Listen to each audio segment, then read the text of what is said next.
Hello guys, welcome to Kaushal IAS. तो हमने कुछ दिनों से ब्रेक ले लिया था न्यूज़ डी कंस्ट्रक्शन प्रोग्राम से, क्योंकि प्रीलिम्स आ रहा था।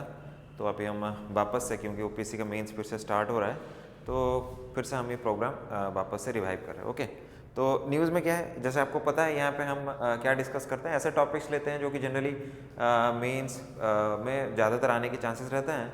इसके अलावा इनके जो फैक्ट्स होते हैं वो प्रीलिम्स में भी आते हैं और फिर इंटरव्यू में भी कभी कभी यहाँ से क्वेश्चन बन सकता है। तो जो न्यूज़ हमने लिया है ये कल का न्यूज़ है। न्यूज़ में जैसे आप थंबनेल में देख रहे होंगे कि मणिपुर में शायद से प्रेसिडेंट रूल लग सकता है। ओके, ये संभावनाएं हैं कि मणिपुर में अभी प्रेसिडेंट रूल लग सकता है। तो न्यूज़ में पहले क्या था वो पहले देखते हैं। न्यूज़ में ये है, देखिए कि मणिपुर के जो सीएम हैं एन बीरेन सिंह, वो उन्होंने मणिपुर के जो गवर्नर हैं जिनका नाम है मिस्टर अजय कुमार भल्ला, ये जो मणिपुर के गवर्नर हैं इनको इन्होंने क्या किया है, अपना रेजिग्नेशन लेटर 10 फरवरी 2025 को इन्होंने अपना रेजिग्नेशन लेटर दे दिया है गवर्नर को। ओके, एंड हमें पता है कि अकॉर्डिंग टू आर्टिकल 174 क्या किया गया है, जो अजय कुमार भल्ला जी हैं उन्होंने क्या किया है, जो लेजिस्लेचर है, ओके, लेजिस्लेचर को इन्होंने डिक्लेयर कर दिया एज नल एंड वॉइड। ठीक है, ये हो चुका है। तो अभी संभावनाएं क्या हैं, क्योंकि प्राइम मिनिस्टर ने जो चीफ मिनिस्टर हैं उन्होंने रेजिग्नेशन लेटर अपना दे दिया है, और हमें पता है कि 2023 से वहाँ पे मणिपुर वायलेंस चल रहा है between the Meitei and Kuki tribe. तो अब इसी के प्रेशर के चलते जो मणिपुर के सीएम हैं उन्होंने अपना रेजिग्नेशन लेटर दे दिया है। और ऐसे केसेस में क्या होता है जनरली, क्योंकि हम जब आर्टिकल कॉन्स्टिट्यूशनल प्रोविजन में हम आर्टिकल्स को देखेंगे आगे जाके, तो हमें पता लगता है कि अकॉर्डिंग टू आर्टिकल 356 स्टेट जो है, सॉरी, अकॉर्डिंग टू 355 यूनियन जो है उसका ड्यूटी है कि किसी भी स्टेट को एक्सटर्नल एग्रेशन और इंटरनल डिस्टर्बेंस से प्रोटेक्ट करना। तो ये भी हो सकता है कि शायद से प्रेसिडेंट रूल जो है वो अभी कुछ ही दिनों में हमें लागू होता हुआ दिखे। तो ये वीडियो में हम अभी जान लेते हैं कि क्या है प्रेसिडेंट रूल, कैसा लगता है, कुछ फैक्ट्स उनसे रिलेटेड, और क्या क्या होता है, ये सब हम जान लेते हैं।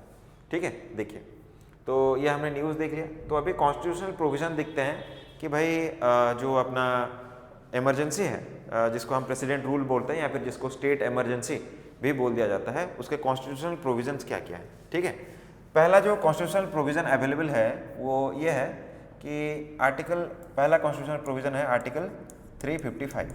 ठीक है, दूसरा जो प्रोविज़न है वो है आर्टिकल 356, और जो तीसरा प्रोविज़न है वो है आर्टिकल 365।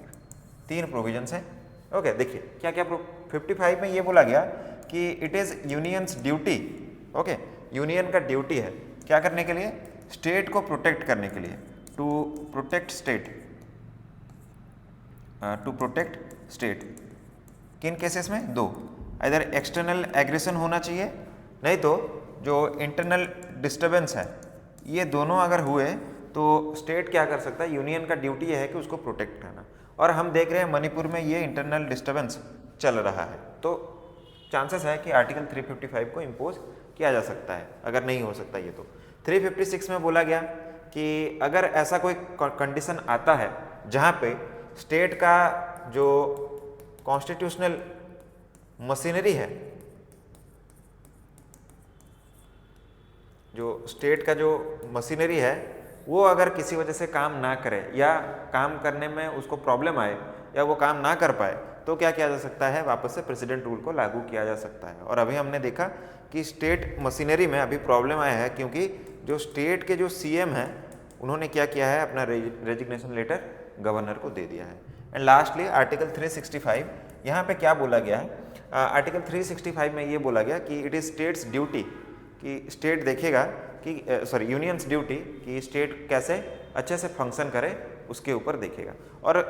और भी ऐसे केसेस हैं, जैसे फॉर एग्जांपल गवर्नर का जब आप डिस्क्रिशनरी पावर पढ़ते हैं तो आप पढ़ते हैं कि गवर्नर कभी भी रिकमेंड कर सकता है प्रेसिडेंट को अपना प्रेसिडेंट रूल या फिर स्टेट इमरजेंसी लगाने के लिए। ठीक है, ये गवर्नर का डिस्क्रिशनरी पावर हुआ। सेकेंड हम ये देखते हैं कि सेकुलरिज्म ओके जैसे ये हो गया सेकुलरिज्म, आपकी किताब में मिलेगा कि जैसे अगर कॉन्स्टिट्यूशन का कोई भी बेसिक स्ट्रक्चर अगर कोई स्टेट वायोलेट करता है, फॉर एग्जांपल जैसे सेकुलरिज्म एक बेसिक स्ट्रक्चर का पार्ट है, तो उस इस केसेस में भी माना जाएगा कि ये जो आर्टिकल 365 के चलते स्टेट जो है, ये स्टेट क्या कर रहा है, ये फेल कर रहा है। कौन से केसेस में कि जो सेंटर जो उनको डायरेक्शन दे रहा है, सेंटर्स जो डायरेक्शन है, ओके, ये काम को निपटाने में या फिर ये काम को परफॉर्म करने में स्टेट फेल हो रहा है, तो इस केसेस में भी क्या हो सकता है, इमरजेंसी लग सकता है। तो 3 कॉन्स्टिट्यूशनल प्रोविजन आप याद रखेंगे, और चौथा आप याद रखेंगे क्या, कि गवर्नर जो है उनके पास डिस्क्रिशनरी पावर है कि वो क्या कर सकते हैं, प्रेसिडेंट को रिकमेंड कर सकते हैं कि सर जी आप लगाइए प्रेसिडेंट रूल या फिर स्टेट इमरजेंसी करके, ठीक है। अच्छा, इससे रिलेटेड हमारे पास एक इम्पोर्टेंट केस भी है, ठीक है। आपको शायद पता होगा कि जो बम्बई केस है, बम्बई वर्सेस आपका जो यूनियन ऑफ इंडिया का केस है, okay, union of India case है 1994 का, ये जो केस है, okay, SR Bombay versus union of India case जो आप देखते हैं, तो ये केस में हमारे पास 9 जज बेंच था, ठीक है। यहाँ पे इन्होंने एक इम्पोर्टेंट जजमेंट ये दिया, 2 दिया एक्चुअली। पहला उन्होंने ये दिया, नंबर 1, कि ये इसके ऊपर जुडिशियल रिव्यू जो है वो इम्पोज किया जा सकता है, ठीक है। प्रेसिडेंट रूल के ऊपर क्या हो सकता है, ये आता है जुडिशियल रिव्यू के एम्बिट में आता है, ठीक है, ओके। बट यहाँ पे दूसरा प्रोविजन हमारे लिए इंपॉर्टेंट है जो उन्होंने बोला कि जुडिशियल रिव्यू में, है ना, कोर्ट के पास कभी भी ये ताकत नहीं है कि प्रेसिडेंट का जो करेक्टनेस है, correctness of president's decision, okay, president का जो डिसीजन है वो करेक्ट है कि नहीं है, उसके ऊपर कोर्ट कभी भी डिसाइड नहीं कर सकती, चेक नहीं कर सकती, ओके, एग्जामाइन नहीं कर सकती। बट वो किस पे एग्जामाइन कर सकती है, कोर्ट कैन एग्जामाइन कि जो मटेरियल प्रोवाइड किया गया है प्रेसिडेंट को, ओके, जो मटेरियल जो उनको प्रोवाइड किया गया है टू इम्पोज उनका अपना जो आर्टिकल जो स्टेट इमरजेंसी है, वो मटेरियल को जो है कोर्ट चेक कर सकती है कि ये जो मटेरियल है ये वैलिड है कि नहीं।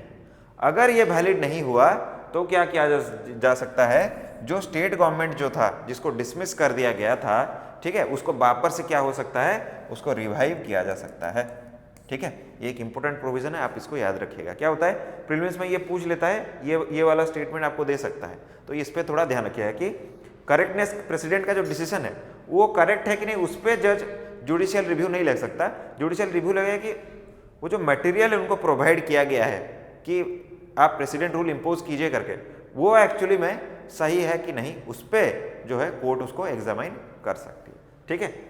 आई होप ये आपको समझ आ गया होगा। आगे कुछ इंपॉर्टेंट फैक्ट्स देख लेते हैं, ठीक है। जैसे देखिए, तो जब से कॉन्स्टिट्यूशन आया है तब से बहुत बार जो है प्रेसिडेंट रूल इम्पोज हो चुका है।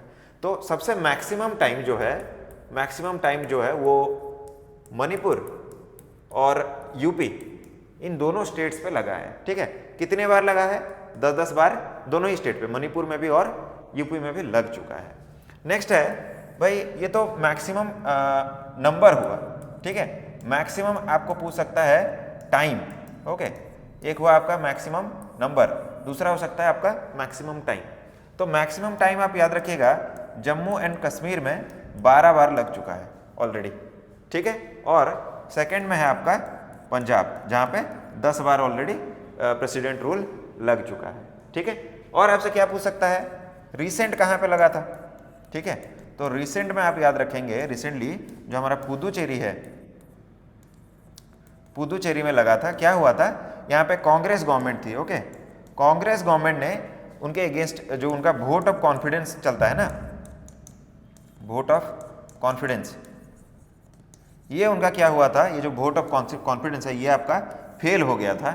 इसी वजह से कांग्रेस पार्टी ने अपना मेजोरिटी जो है वो लॉस कर दिया था। और फिर रिसेंटली पुदुचेरी में कब लगा था, आपसे ये भी पूछ सकता है, तो 2021 में जो है प्रेसिडेंट रूल वहाँ पे लगा था। ये कुछ इंपॉर्टेंट फैक्ट्स आपके लिए, ठीक है, ओके। अब आगे बढ़ते हैं, तो आगे देखिए क्या है कि प्रेसिडेंट रूल ये लगता कैसा है, पहली बात तो ये, ठीक है।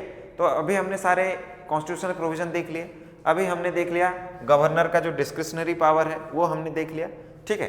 तो प्रेसिडेंट रूल लगने के लिए क्या है कि प्रेसिडेंट तो इम्पोज कर देंगे अपना रूल, ठीक है। फिर क्या होगा, 2 महीने का टाइम मिलता है, ठीक है, 2 महीने का टाइम मिलता है किसको, पार्लियामेंट के जो बोथ हाउसेस हैं उनको टाइम मिलता है, वो क्या करें, इसको अप्रूव कर दें ताकि प्रेसिडेंट रूल जो है वो लागू हो सके। अगर किसी केस में मान लेते हैं, जैसे हमें पता है जो लोकसभा है उसका जो लाइफ है वो 5 साल है, उसके बाद वापस से इलेक्शन होते हैं, तो ये क्या है, ये हमारा टेम्पोरेरी हाउस है, और राज्यसभा जो है ये हमारा परमानेंट हाउस है। तो अगर किसी वजह से लोकसभा जो है वो सेशन में नहीं है, ओके, सेशन में अगर लोकसभा नहीं है, तो इस टाइम के दौरान, जिस टाइम के दौरान लोकसभा सेशन में नहीं है, इस टाइम के दौरान अगर राज्यसभा ने ये बिल को पास कर दिया है, तो लोकसभा जब सेशन में आएगी तब उसको 30 डेज एक्स्ट्रा मिलते हैं कि आप क्या करो, इसको पास कर दो, ठीक है, सिंपल। अगर लोकसभा सेशन में नहीं है तो राज्यसभा उसको पास कर देता है, और फिर जब लोकसभा सेशन में आती है तो उसको 30 डेज का टाइम पीरियड दिया जाता है। इस पीरियड के दौरान अगर ये पास कर दें तो प्रेसिडेंट रूल इम्पोज हो सकता है, ठीक है, ओके।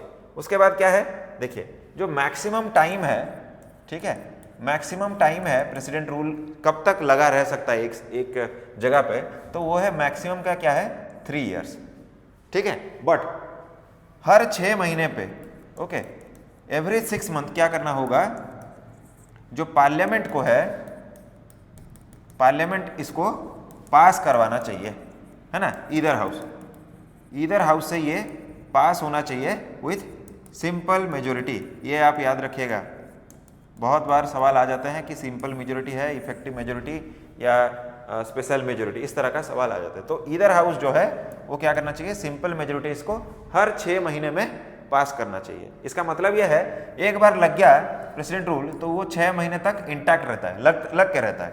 6 महीने खत्म होने के बाद वापस से क्या होता है, उसको वापस से पास करवाना पड़ता है। बट अभी आपसे सवाल ये भी पूछ सकता है कि भाई ये जो एक्सटेंड किया जा रहा है ना, ये क्यों किया जाता है, तो इसके लिए 2 कंडीशन लागू होते हैं। पहला कंडीशन ये है, अगर कहीं पे या फिर उस पार्ट में क्या है, अगर नेशनल इमरजेंसी लगा है तो, ठीक है, अगर उस पार्ट में या कंट्री के किसी पार्ट में अगर नेशनल इमरजेंसी लगा है तो ये 6 महीने को 6 महीने करके हम 3 साल तक इसको बढ़ा सकते हैं, ठीक है, ओके। सेकेंड केस क्या है, सेकेंड केस है हमारा कि अगर इलेक्शन कमीशन ऑफ इंडिया ये बोले कि अभी वहाँ का सिचुएशन, वहाँ का जो एनवायरनमेंट है वो इतना कंड्यूसिव नहीं है कि हम वहाँ पे इलेक्शन कंडक्ट कर सके, ठीक है। तो अगर इलेक्शन कमीशन मना कर देती है कि वहाँ पे जो है इलेक्शन नहीं हो सकता, तो क्या किया जाता है, इसको वापस से एक्सटेंड किया जा सकता है, ठीक है, ओके। तो ये सारे प्रोविजंस हमारे पास अवेलेबल थे क्या करने के लिए, प्रेसिडेंट रूल को समझने के लिए। अब हमें देखना है कि प्रेसिडेंट रूल का कॉन्सिक्वेंसेस क्या होता है, ठीक है। तो कॉन्सिक्वेंसेस क्या होते हैं प्रेसिडेंट रूल के, तो आपको पता है कि जैसे ही आपका चीफ मिनिस्टर जो हैं, इस केस में मणिपुर के केस में उन्होंने क्या किया, अपना रेजिग्नेशन लेटर उन्होंने दे दिया किसको, गवर्नर को। तो इस केस में क्या होता है, गवर्नर के पास एक सिचुएशनल डिस्क्रिशन होता है, ठीक है, सिचुएशनल डिस्क्रिशन। देखो गवर्नर के पास 2 तरह के डिस्क्रिशन होते हैं, एक होता है कॉन्स्टिट्यूशनल डिस्क्रिशन, एक होता है सिचुएशनल डिस्क्रिशन। आप मुझे कमेंट में बताइए कि कौन से केसेस में या फिर कौन से पावर उसको कॉन्स्टिट्यूशनल डिस्क्रिशन मिला हुआ है, ठीक है। तो सिचुएशनल डिस्क्रिशन में ये हो सकता है कि जब भी कभी भी सीएम कोई ना बने या सीएम अपना मेजोरिटी प्रूव ना कर सके या फिर सीएम का डेथ हो जाए, तो इन केस में सिचुएशनल डिस्क्रिशन का यूज करके governor can appoint, okay, can appoint APPOINT appoint any person as CM, okay. जैसे इस केस में क्या हुआ, जब मणिपुर के सीएम ने गवर्नर को अपना रेजिग्नेशन लेटर दिया तो गवर्नर ने बोला कि आपका जो लेजिस्लेचर, आपका जो गवर्नमेंट है उसको मैं नल एंड वॉइड डिक्लेयर करता हूं, बट आप अभी केयर टेकर सीएम के रूप में काम कीजिए, ओके, केयर टेकर सीएम के रूप में आप यहाँ पे काम कीजिए करके उन्होंने बोला। ये हो सकता है, या फिर ये भी हो सकता है आगे जाके कि प्रेसिडेंट जो ओपोजिशन पार्टी है उनके जो लीडर हैं उनको बोले, उनको अपॉइंट कर दिया जाए और उनको 1 महीने का टाइम दिया जाए कि आप अपना मेजोरिटी को यहाँ पे प्रूव कीजिए करके। तो ये हो सकता है आगे, ठीक है। अभी क्या हुआ है, उनको केयर टेकर सीएम के रूप में उनको वहाँ पे अपॉइंट किया गया है, ठीक है। तो ये पहला बात हुआ। दूसरा कॉन्सिक्वेंसेस क्या होता है प्रेसिडेंट रूल का, जब भी प्रेसिडेंट रूल लगता है तो पहली बात तो प्रेसिडेंट क्या करते हैं, वो डिसमिस कर सकते हैं, ठीक है, डिसमिस कर सकते हैं या फिर वो सस्पेंड कर सकते हैं।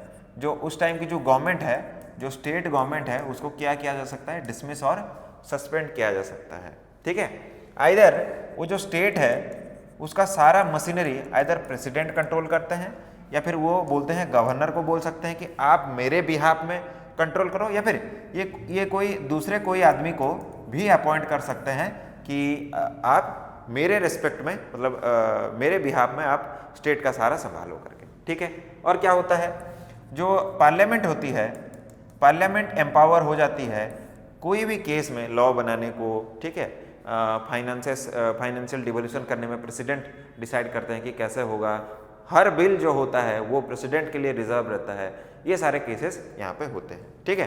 बट आपको एक चीज़ ये याद रखना है कि जब भी प्रेसिडेंट रूल लगता है हाई कोर्ट पे, ठीक है, या फिर डिस्ट्रिक्ट कोर्ट पे कोई भी चेंजेस अप्लाई नहीं होते।